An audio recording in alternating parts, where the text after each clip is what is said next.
ये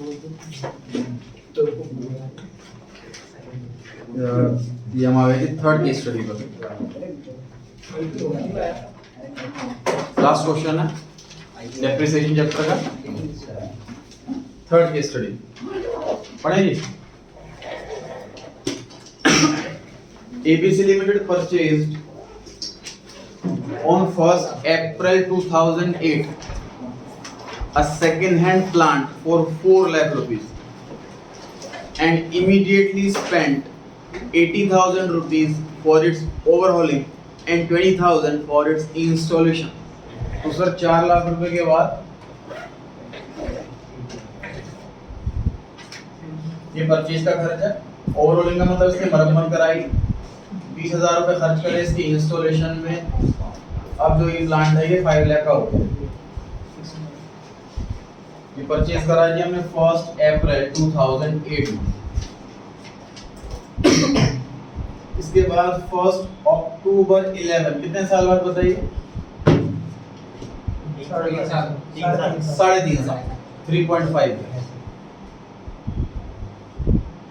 3.5 साल के बाद द प्लांट बिकेम ऑब्सोलीट मतलब आउटडेट हो गया और बेच दिया गया है 2 लाख रुपए। 5 लाख का प्लांट 2 लाख में बेचा है। अगर डेट को कंसीडर ना किया जाए तो 3 लाख रुपए का लॉस दिख रहा है, लेकिन डेट कंसीडर की जाएगी क्योंकि 5 लाख की वैल्यू 3.5 साल पुरानी है। इस 5 लाख को 3.5 साल के बाद की वैल्यू पर, घटी हुई वैल्यू पर लेकर के आएंगे और फिर कंपेयर करेंगे हम सेलिंग प्राइस से। अकाउंट 31 मार्च को क्लोज होते हैं कि प्रिजम्पशन रहती है हमेशा। डिडक्शन का रेट 10% है और एसएलएम का मेथड है, ओरिजिनल कॉस्ट मतलब मेथड एसएलएम है। तो देखिए जी कॉस्ट 5 लाख, डेप्रिसिएशन हर साल का सेपरेट निकालना पड़ेगा या नहीं? नहीं सर, क्योंकि एसएलएम मेथड है, डेप्रिसिएशन हर साल फिक्स रहता है, इसलिए मैं हर साल का अलग अलग डेप्रिसिएशन निकालने की जरूरत नहीं है। 5 लाख का 10% 50,000 डेप्रिसिएशन एक साल का मल्टीप्लाई बाय 3.5 3.5 साल कितना हो गया ये? 1,75,000 3.5 साल का डेप्शन आ गया जी इकट्ठा। अब जो वैल्यू बची वो कितनी बची?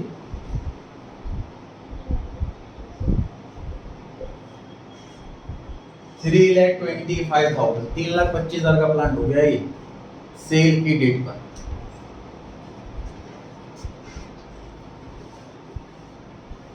वैल्यू एज ऑन 1 अक्टूबर 11 और सेलिंग प्राइस है 2 लाख। प्रॉफिट हुआ है कि लॉस हुआ?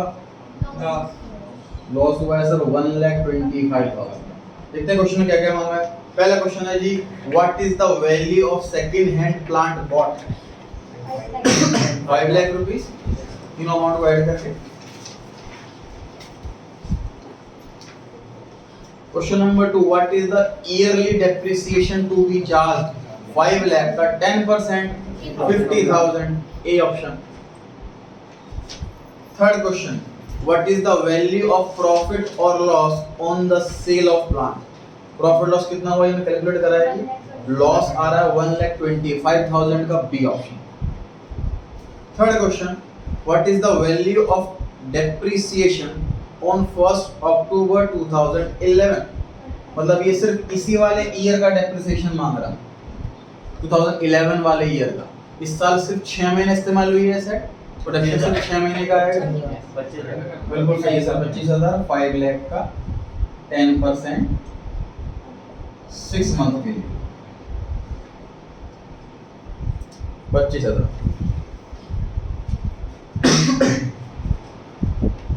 आप लोगों ने करना क्या है जी, सेम क्वेश्चन दोबारा करना है WDV में और चारों क्वेश्चन के आंसर देना। ऑप्शन से मैच नहीं करेगा डेफिनेटली आंसर अलग आएगा।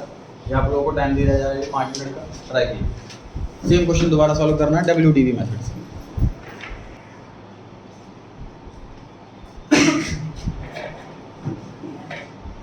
1 अप्रैल 2008 में जो कॉस्ट है वो 5 लाख रुपीज है। डेप्शन लेस करेंगे 10% 50,000, वैल्यू बची 4,50,000। ये वैल्यू आई 31 मार्च 2009, या फिर ये भी कह सकते हैं 1 अप्रैल 2009। जो क्लोजिंग वैल्यू होती है वो अगले साल की ओपनिंग वैल्यू होती है। फिर एक्शन लेस करेंगे सर 10%, 45,000, ये बचा 4,05,000। वैल्यू आई 31 मार्च 2020। फिर एक्शन लेस करेंगे 10%,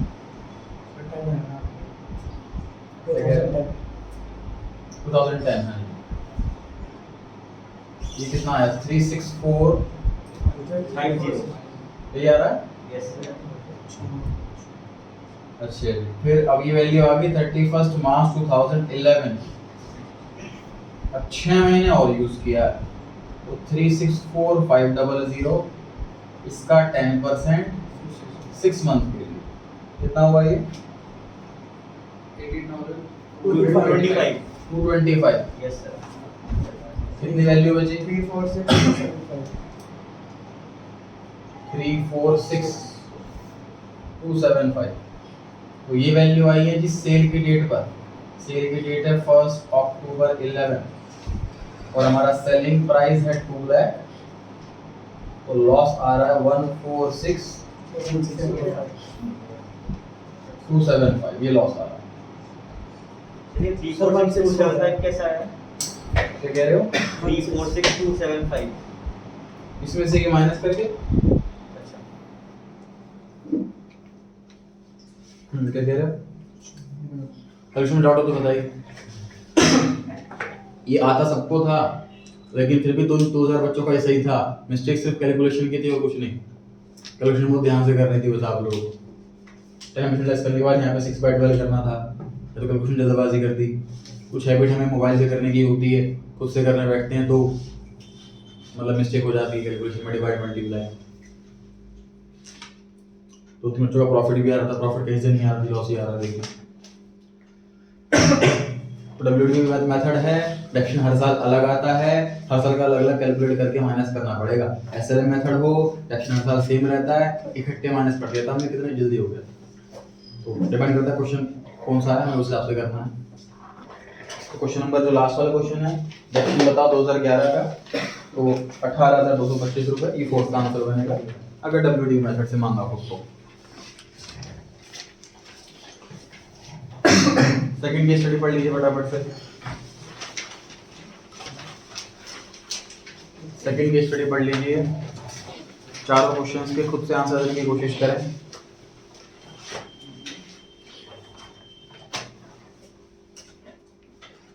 चारों क्वेश्चन का खुद से आंसर देने की कोशिश करें।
हाँ जी, स्कूल के क्वेश्चन पेपर करा रहा हूँ।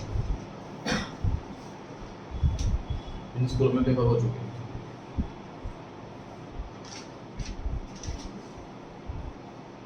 रीड गारंटी सभी क्वेश्चन के आंसर देने के 4 क्वेश्चन पूछे हुए हैं इस पर।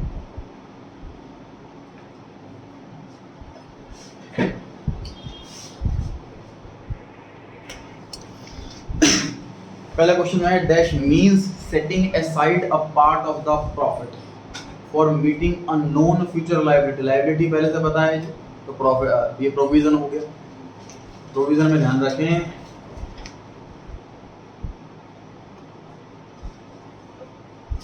लायबिलिटी नोन और अमाउंट अननोन, ये दोनों फीचर मिलकर के प्रोविजन बन जाता है। पेमेंट करनी है पता है, अमाउंट पे करना कितना ये एग्जैक्ट नहीं पता है, उसी को प्रोविजन कहते हैं। Sir option number A answer आ गया। सेकंड क्वेश्चन, इनमें से कौन सा कैरेक्टरिस्टिक नहीं है प्रोविजन का? ऑप्शन ए कहता है सर नॉन लायबिलिटी, तो कैरेक्टरिस्टिक है, प्रोविजन नॉन लायबिलिटी होती है। बी ऑप्शन कहता है अमाउंट कांट बी नोन, तो ये भी कैरेक्टरिस्टिक है प्रोविजन का, अमाउंट एग्जैक्ट नहीं पता होता। C option it is a charge against profit, मतलब कि एक्सपेंस है, कंपलसरी आइटम है, लायबिलिटी कंपलसरी होती है, सर ये भी फीचर होगा। D option they are retained और अनडिस्ट्रीब्यूटेड प्रॉफिट, प्रोविजन प्रॉफिट होता है, प्रोविजन प्रॉफिट नहीं होता सर, ये तो लायबिलिटी के लिए बनाया जाता है। तो डी ऑप्शन कैरेक्टरिस्टिक नहीं है प्रोविजन का, तो डी आंसर है। Third question, dash means an appropriation of profit. Appropriation means distribution, profit का बंटवारा, और other surplus to strengthen the liquid resources of the business enterprise. Enterprise के रिसोर्सेज मतलब जिसके पास फंड्स अवेलेबल हैं, लिक्विड मतलब जो हार्ड कैश अवेलेबल है, जो ब्लॉक नहीं है लॉन्ग टर्म में, उस पैसे को यूज कर सकते हैं, वो अप्रोप्रिएट कर सकते हैं, मतलब रिजर्व बना सकते हैं। प्रॉफिट को कुछ पार्ट हमने रिजर्व बना लिया, फ्यूचर के लिए हमने जोड़ लिया, तो ये डिस्ट्रीब्यूशन ऑफ प्रॉफिट है। मतलब क्या हुआ, ये तो कंपलसरी एक्सपेंस होता है कि हमें एक्सपेंस पे करना ही पे करना है, भले ही प्रॉफिट हो या ना हो। एक क्या होता है कि सारे एक्सपेंस पे करने के बाद जो एट द एंड प्रॉफिट बच गया, अब हमारे पास ऑप्शन आ जाता है कि इसको हम खर्च करते हैं, ऐसा डिविडेंड बांट दें, या इसका रिजर्व बना लें, फ्यूचर के लिए जोड़ लें, या ऑप्शन वाली बात आ जाती है। तो रिजर्व में ऑप्शन वाली बात होती है, प्रॉफिट के बंटवारे वाली बात होती है। बी ऑप्शन आंसर आ गया सर, रिजर्व। क्वेश्चन नंबर 4, इनमें से कौन सी इंपॉर्टेंस नहीं है रिजर्व की? 4 में से 3 तो जो है फायदे हैं रिजर्व के, तारीफें हैं रिजर्व की, एक नहीं है। पहला, it helps in meeting any unforeseen expenses. आज आपके पास अच्छी सेविंग है, तो कल को कोई भी मुसीबत आ जाए, टेंशन आ जाए, तो आपके पास बैकअप रहेगा पैसे का, तो ये बिल्कुल इंपॉर्टेंस है। B, it strengthens the financial position. हमारी पोजीशन स्ट्रॉन्ग करता है, हमारी नेटवर्थ स्ट्रॉन्ग करता है, हमें कोई लोन के लिए अप्लाई करना तो इजीली लोन मिल सकता है हमें, तो ये स्ट्रॉन्ग करता है, ये भी इंपॉर्टेंस है। C option, it helps in equal distribution of profit. ये क्या चीज़ है सर? देखिए जैसे एम्प्लॉय को सैलरी मिलती है हर महीने फिक्स, ऐसे प्रोप्राइटर को तो प्रॉफिट हर साल फिक्स नहीं होता, कभी ज़्यादा होता है कभी कम होता है। और वो घर पे अगर कम पैसे लेके जाएगा तो खर्चे कैसे चलेंगे? तो वो क्या करता है कि मान लीजिए प्रॉफिट कभी ज़्यादा हो गया, उस दिन भी उसने मान लो जनरली क्या होता है प्रोप्राइटर फिक्स कर लेता है कि सपोज मैं हर महीने 30,000 रुपये घर लेके जाऊँगा, तो प्रॉफिट मतलब 50,000 हो गया, तो भी वो 30 ही लेकर के जा रहा है, अपनी दुकान में उसने 20,000 रुपये छोड़ दिए। मान लो नेक्स्ट मंथ 25,000 ही प्रॉफिट हुआ, तो 5,000 वहाँ से ले लेगा जो पिछले महीने छोड़े थे, है ना? तो प्रॉफिट जो है वो इक्वली ही डिस्ट्रीब्यूट हो, उसके लिए हम रिजर्व बना सकते हैं। तो जो पहले महीने उसने 50,000 में से सिर्फ 30,000 ही लेकर के गया, 20,000 छोड़ दी, मतलब 20,000 रुपये का रिजर्व बना लिया, वो अगले महीने यूज हो जाएगा। तो ये हेल्प करता है प्रॉफिट को बराबर बांट सके इसमें, ये भी इंपॉर्टेंस हो गई। D option, it helps in providing funds for the liabilities that may occur in future. हमारे पास पहले से फंड्स अवेलेबल हो, फ्यूचर में कोई लायबिलिटी आ जाए, जैसे अगर किसी वर्कर के साथ मिसहैपनिंग हो गई, डेथ हो गई उसकी, या हाथ पैर में चोट लग गई, उसे कॉम्पनसेशन देना पड़ गया, हमारे पास रिजर्व होगा तो हम वो पे कर सकते हैं। तो सारी ही इंपॉर्टेंस है सर इसके अंदर। तो मतलब क्वेश्चन में मिस्टेक है फिर, तो विच इज एन इंपॉर्टेंस कर लीजिए, इसको नोट काट लीजिए क्वेश्चन में से, और आंसर लिख लीजिए all of the above. Note को काट दीजिए क्वेश्चन के अंदर से, क्योंकि सारी इंपॉर्टेंस है, और आंसर में कर लेना ऑप्शन सी की जगह all of the above, A to D, A B C D all. पिछले पेज पर आ गए सर हम, असर्शन एंड रीजन। सर जो कंपनी में शेयर होल्डर्स को जो साल के एंड में जो डिविडेंड मिलता है, वो प्रोविजन और रिवर्स रिजर्व निकाल के दिया जाता है। प्रोविजन निकालने के बाद और रिजर्व निकालने, हाँ बिल्कुल सही।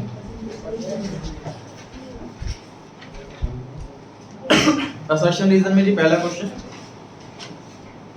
Depreciation and depletion is one and the same thing. बताइए सेम चीज होती है क्या? नहीं, डिप्लीशन क्या होता है?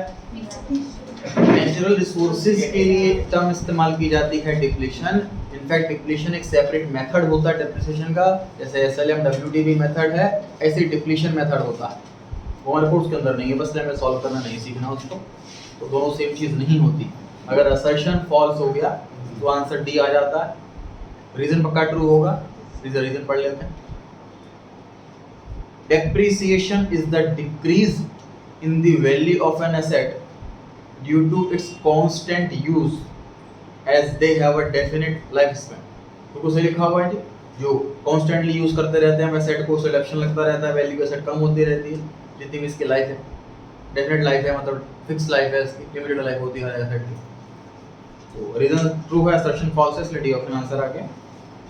Second question, depreciation is a gradual and continuous, लगातार लगता ही रहता है डेप्रिसिएशन। मैंने कहा था डेली बेस पर एसेट की वैल्यू डाउन होती है। Reason, depreciation is allocated according to the value of the asset. जैसे जैसे मतलब वैल्यू ज्यादा है तो डेप्रिसिएशन ज्यादा, वैल्यू कम तो डेप्रिसिएशन कम।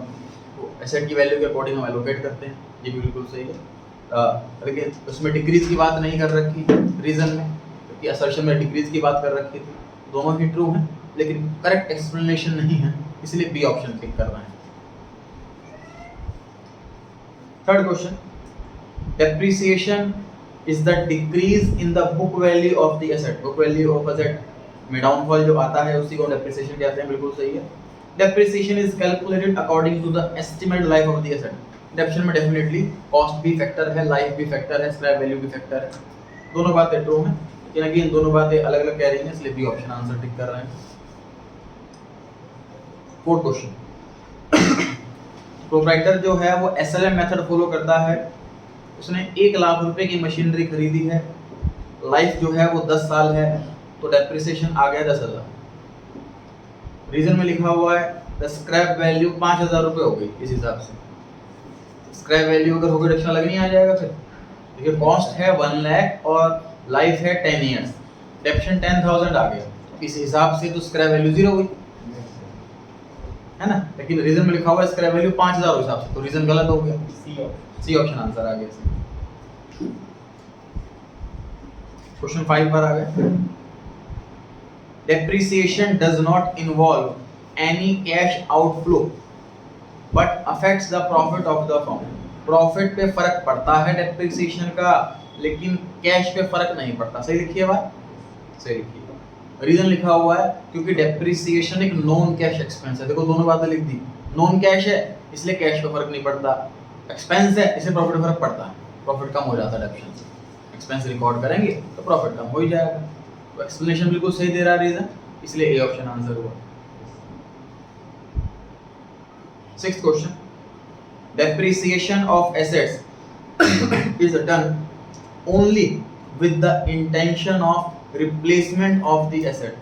डेप्रिसिएशन लगाया जाता है, क्यों लगाया जाता है, क्वेश्चन में इसकी बात कर रखी है। तो ये कॉजेज ऑफ डेप्रिसिएशन वाला टॉपिक हो गया है। तो कॉजेज तो उसके सर कई सारे कॉजेज हैं कि ट्रू एंड फेयर व्यू आए, एसेट की वैल्यू सही आए, फाइनेंशियल पोजीशन सही आए, परफॉर्मेंस सही आए, प्रॉफिट सही कैलकुलेट हो, रिप्लेसमेंट कर पाए हम एसेट को, सारे ही कॉजेज हैं। लेकिन इसमें ओनली जो वर्ड है इसने असर्शन को फॉल्स बना दिया। ये कहता है सिर्फ रिप्लेसमेंट के लिए ही। ये समझ पा रहे हैं रिप्लेसमेंट ऑफ एसेट से क्या मतलब हो रहा है यहाँ पर? देखिए 10 लाख की हमने एसेट आज खरीद ली, 10 इयर्स की लाइफ है, डेप्रिसिएशन 1 लाख आ गया। अब 10 लाख रुपए हमने आज से पॉकेट से दे दिए 10 लाख रुपए हमने खरीदने के लिए। 1 लाख का डेप्रिसिएशन हर साल रिकॉर्ड करेंगे, लेकिन इसमें कैश तो नहीं जाएगा हमारी जेब से, लेकिन प्रॉफिट घट जाएगा। प्रॉफिट घट जाएगा तो प्रोप्राइटर की ड्राइंग्स भी घट जाएगी। मैं बताया था इन जनरल प्रोप्राइटर जितना प्रॉफिट होता है उतनी ही ड्राइंग्स करता है, तो जितना प्रॉफिट होता है उतना ही डिविडेंड बांटा जाता है कंपनीज में। तो प्रॉफिट कम हो गया तो ड्राइंग्स भी कम हो जाएंगी, उससे कहीं ना कहीं 1 लाख रुपए दुकान में रखा रह जाएगा। अगर खर्चा कम करेंगे हम 1 लाख रुपए का, अब जैसे पीएफ का पैसा कट जाता है सैलरी में से, मान लीजिए मेरी सैलरी 1 लाख रुपए और मान लीजिए 10% पैसा प्रोविडेंट फंड का कट जाता, तो मेरे हाथ में 90,000 रुपए ही आएंगे, तो मैं 90,000 ही खर्च कर पाऊंगा मैक्सिमम, 10,000 का खर्च नहीं कर पाऊंगा। तो ये तो कॉन्सेप्ट है पीएफ का पैसा काटने का। कि लोग जनरली जितनी सैलरी आती है पूरी खर्च कर देते हैं, फिर जब रिटायरमेंट के बाद फिर बच्चों पर डिपेंड हो जाते हैं, बच्चे केयर नहीं करते तो दिक्कत आती है। इसलिए कॉन्सेप्ट बनाया गया प्रोविडेंट फंड का, जी सैलरी में से ही पैसा काट लो, उनके हाथ में ही पैसे कम दो, और बाकी के टाइम में जो काटा है अपने पीएफ का वो रिटायरमेंट के बाद मिलेगा।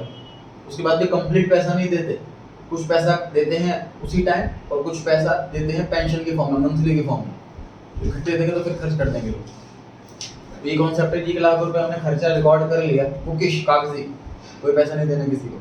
प्रॉफिट कम हो गया तो उससे क्या होगा कि हम खर्चे कम करेंगे, तो कहीं ना कहीं 1 लाख रुपये जुड़ जाएगा, तो हर साल 1 लाख रुपये जुड़ता रहेगा 10 सालों तक, तो 10 लाख रुपये जुड़ जाएगा हमारे पास पूरा, ताकि 10 साल के बाद हम न्यू मशीनरी परचेज कर पाएँ। तो this is one of the cause of depreciation, replacement of asset. 10 साल बाद पुराने एसेट को रिप्लेस करके न्यू खरीद पाएँ, उसके लिए फंड्स अरेंज हो पाएँ, ये भी एक कॉज है डेप्रिसिएशन का। लेकिन ओनली लिखा हुआ है तो ये कह रहा है कि यही एक कॉज है डेप्रिसिएशन का, इसीलिए अब फॉल्स होगा, असर्शन फॉल्स हो गया सब। तो रीजन पक्का ट्रू होगा। रीजन में लिखा हुआ depreciation helps in showing the true and fair view of the financial position. Asset की वैल्यू बिल्कुल सही आएगी अगर मैं डेप्रिसिएशन सही लेस करूं। डी ऑप्शन आंसर आ गया।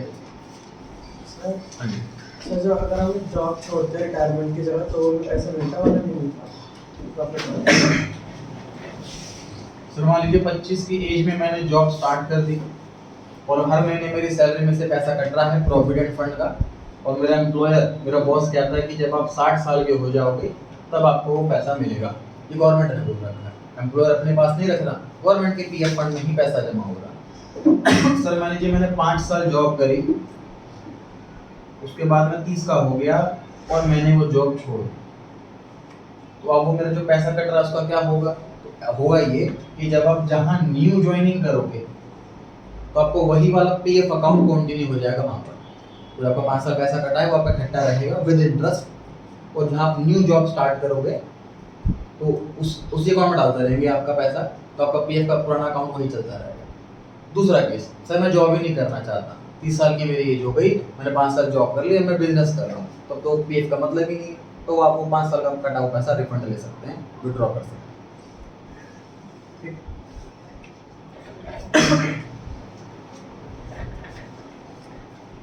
सेवेंथ पर आ गई, reserves help in meeting any unforeseen expenses. हमारे पास रिजर्व है तो कोई भी अनदेखा खर्चा अगर आ गया तो हम इसको पे कर सकते हैं, ये बड़ा हेल्प होगा उसमें रिजर्व की। सही लिखा होगा।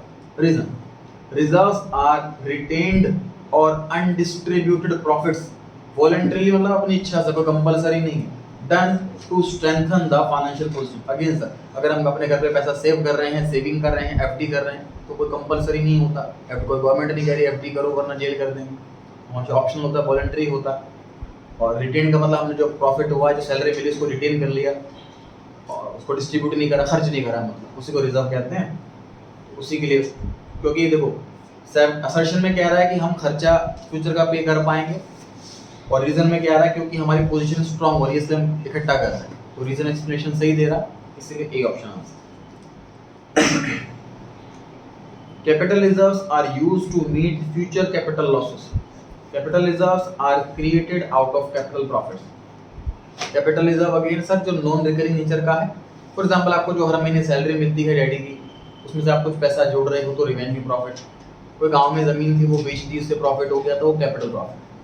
आप देखो कैपिटल प्रॉफिट को कैपिटल लॉस के लिए यूज करते हैं।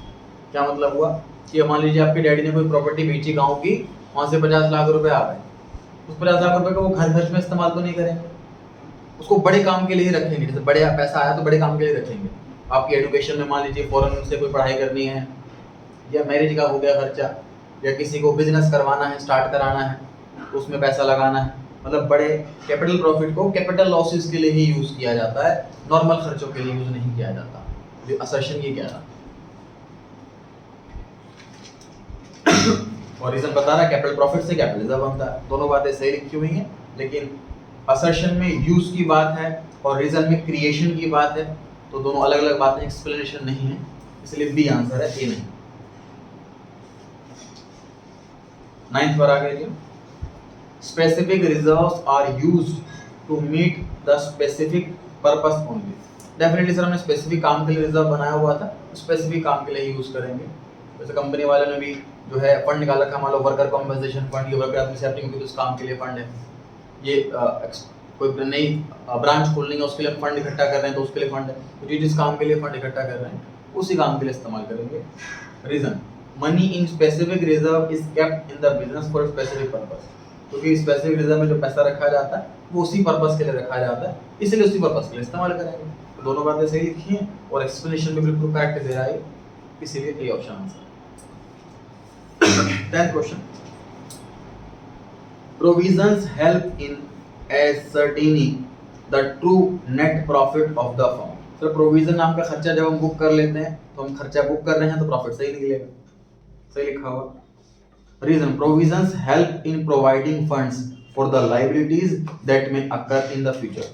Definitely sir provision future liability के लिए है, क्योंकि अभी तो हमें अमाउंट नहीं पता। एग्जांपल मैंने दिया आपको, provision for tax, provision for electricity bill, provision for water bill, provision for telephone bill, जितने भी मार्च के बिल हैं वो अप्रैल में आने हैं, तो फ्यूचर लायबिलिटी के लिए हम रिकॉर्डिंग कर रहे हैं। फ्यूचर इसीलिए क्योंकि अगर पास्ट का होता तो हमें अमाउंट पता होता, फ्यूचर का है इसलिए हमें अमाउंट नहीं पता, तो फ्यूचर लायबिलिटी के लिए है, उसी के लिए पैसा जोड़ रहे हैं प्रोविजन में। और तो रीजन भी इसे लिखा हुआ है, असर्शन भी इसे लिखा हुआ है, लेकिन असर्शन में नेट प्रॉफिट की कैलकुलेशन की बात हो रही है और रीजन में बात हो रही है फंड्स प्रोवाइड करने की। आज ही मैंने उसके लिए पहले से प्रोविजन बना लिया, मतलब पहले से ही अमाउंट सेट असाइड कर लिया ताकि पैसा कम ना पड़े जब बिल पे करने का टाइम आए। तो दोनों अलग बातें कह रहे हैं, इसलिए बी ऑप्शन आंसर हुआ इन है। असर्शन रीजनिंग में ध्यान रखना है, ए और बी ऑप्शन में बहुत ज़्यादा कंफ्यूजन रहती है कि दोनों ट्रू हैं तो एक्सप्लेनेशन करेक्ट है कि नहीं, तो बड़ा ध्यान से उसकी बहुत प्रैक्टिस चाहिए। नोट कंप्लीट हो गए या फिर डाउट हो कोई भी आप पूछ सकते हैं किसी भी चैप्टर के किसी भी टॉपिक के। आज के लिए इतना ही।